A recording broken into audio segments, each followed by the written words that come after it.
দাজ্জাল বের হবে হবে ভাব, যাদেরকে নিয়ে বিশ্বটাকে সে শাসন করবে, এরা সারা বিশ্বের প্রত্যেক ডিপার্টমেন্ট নিয়ন্ত্রণ করতেছে। আমরা যেখানে বসে দিনের কথা বলছি, এখানে অন দ্য স্পট আমাকে কপালে গুলি করার মতো ক্ষমতা রাখে তারা। এখন প্রযুক্তি ওদের কাছে এই পর্যায়ে, বিশ্বের প্রত্যেকটা জায়গা এইভাবে নিয়ন্ত্রণ করে তারা।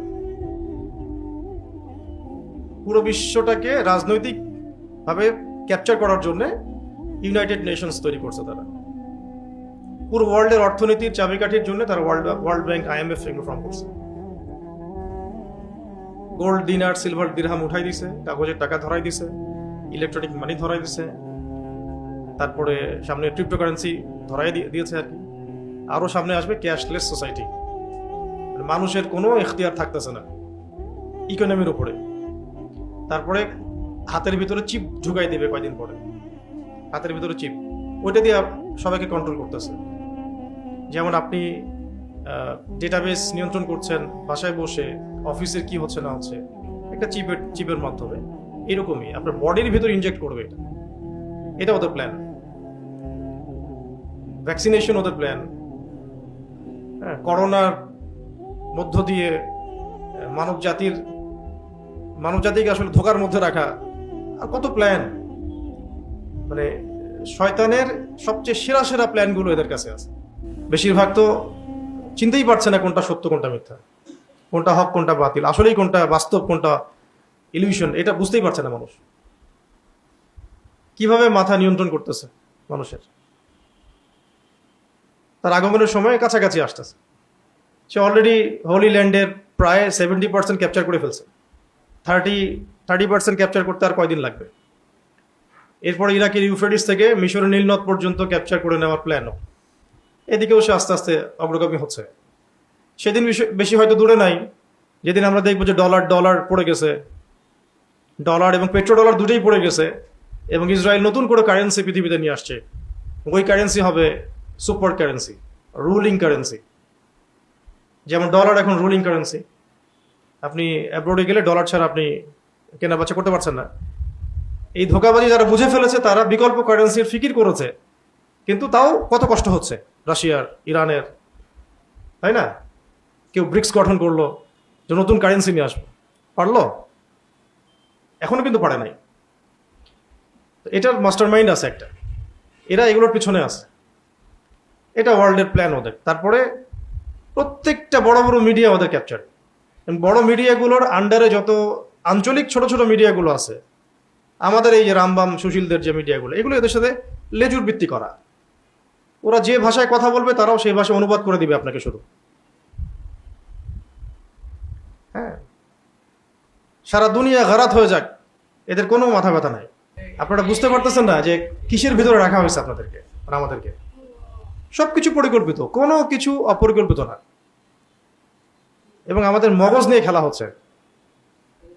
তারপরে যত বড় বড় প্রযুক্তিগুলা যার ধার কাছে আমাদের চিন্তা নাই, সেগুলো ওরা ক্যাপচার করে বসে আছে। এবং আরো যে 30 বছর 40 বছর পরের যে প্ল্যান ওদের, ওটা আরো যে কত ভয়ঙ্কর, এটা বুঝতে আমাদের আরো হয়তো 10 বছর লাগবে। বিয়ে শাদী নিয়ে এত কথা হচ্ছে না, ও বিয়ে শাদী ওরা বাদ, ওরা এখন AI রোবট বিয়ে করবে কয়দিন পরে। মেয়ের ধার কাছেই যাবো না আমরা। হ্যাঁ, ওরাই চিন্তা করছে তো, AI রোবটকে বিয়ে করবে, একদম মানুষের মতোই নাকি, সবকিছু মানুষের মতোই। মানে দেখেন, মাখলুক সৃষ্টি করার মতো চ্যালেঞ্জ তারা নেওয়ার চেষ্টা করছে, আমরাও সৃষ্টি করবো।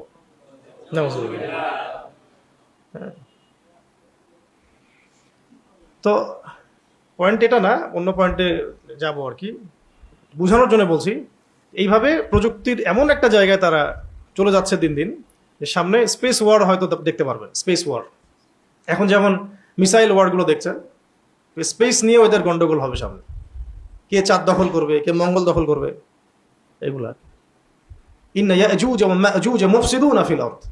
আমি কিন্তু বলছি না যে এরা ইয়াজুজ মাজুজ, খাসলতটা বললাম। ইয়াজুজ আর মাজুজ কি করতো? পুরা দুনিয়াতে খালি ফাসাদ সৃষ্টি করতো। এবং এই কাজগুলো করার মধ্য দিয়ে তারা বলবে যে আমরা তো ইসলাহকারী, আমরা তো শুধু ইসলাহের জন্য এই কাজগুলো করছি। ওয়াইযা কিলা লাহুম লা তুফসিদু ফিল আরদ ক্বালু ইন্নামা নাহনু মুসলিহুন। যখন ওদেরকে বলা হবে যে জমিনে ফাসাদ সৃষ্টি করো না, তারা বলবে আমরা তো ইসলাহকারী, সংশোধনের জন্য এই কাজগুলো করছে। এরপরে গেল আপনার ফাইন্যান্স, টোটালি ওদের দখলে। ভাগ্য ভালো, আল্লাহ রাব্বুল আলামিন মুসলিমদেরকে কিছু প্রেশিয়াস মানে উপকরণ দিয়েছেন ট্রেডের, গোল্ড, ব্ল্যাক গোল্ড, অয়েল, আর অন্যান্য গ্যাস, খনিজ পদার্থ ইত্যাদি।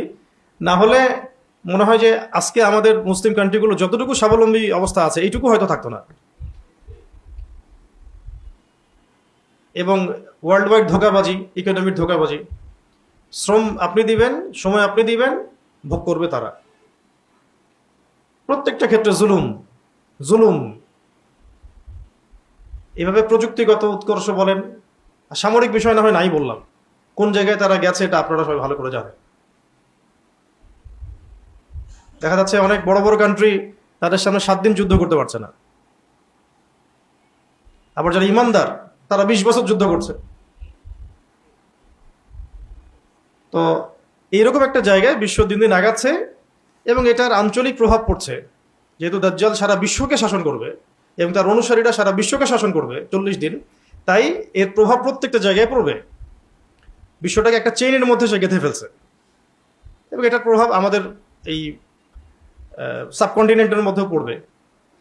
এবং যেহেতু ইহুদিরা, পশ্চিমারা, খ্রিস্টানরা, তারপরে কোনো কোনো ক্ষেত্রে বুদ্ধিস্টরা, জায়নিস্টরা, মোনাফেকরা এবং মুশরিকরা, এরা যেহেতু একই চেইনে গাথা, এবং মোনাফেকরা অবশ্যই, আরবের মোনাফেকরাও, সেহেতু প্রত্যেকটা জায়গায় ওদের কন্ট্রোল আছে। দ্যাটস ওয়াই আপনি দেখবেন যে ইসরায়েল যেমন গ্রেটার ইসরায়েল প্ল্যানে হাঁটছে, সেরকম ইন্ডিয়াও বলছে যে আমরা অখণ্ড ভারত চাই। সেম ট্যাকটিক, আমরা অখণ্ড ভারত চাই, মানে বাংলাদেশ, শ্রীলঙ্কা, ভুটান টুটান, পাকিস্তান সব নিয়েও একটা অখণ্ড ভারত করবে, কাল্পনিক স্বপ্ন দেখতেছে আর কি। হ্যাঁ, গরুর মূত্র আর গোবর বেশি বেশি খাইলে মাথায় এরকম নেশা চড়ে। অখণ্ড ভারত করবে, এটা প্ল্যান ওদের, এদের একটা প্ল্যান। কিন্তু ওদের কিন্তু ওই ক্যাপাবিলিটি নাই যেটা ইসরায়েলের আছে। ইসরায়েল শুধু প্ল্যান করে নাই, বরং সে তাদের তাদের কথিত তাওরাত, মানে ওল্ড টেস্টামেন্ট যেটা বলে ওরা, বিকৃত, এই জন্য কথিত বললাম, ওখানে একটা যে ভবিষ্যৎবাণী যে জিউসরা ওদের মেসিহকে নিয়ে বিশ্বকে শাসন করবে, ওটা তো ওদের ধর্মগ্রন্থের আলোকে তারা আগাচ্ছে আর কি। ওরা কিন্তু কোনো মানে মানবরচিত তন্ত্রমন্ত্র দিয়ে এটা করতেছে না, এটা ওরা ওদের ধর্মের আদর্শের আলোকে এটা করছে আর কি।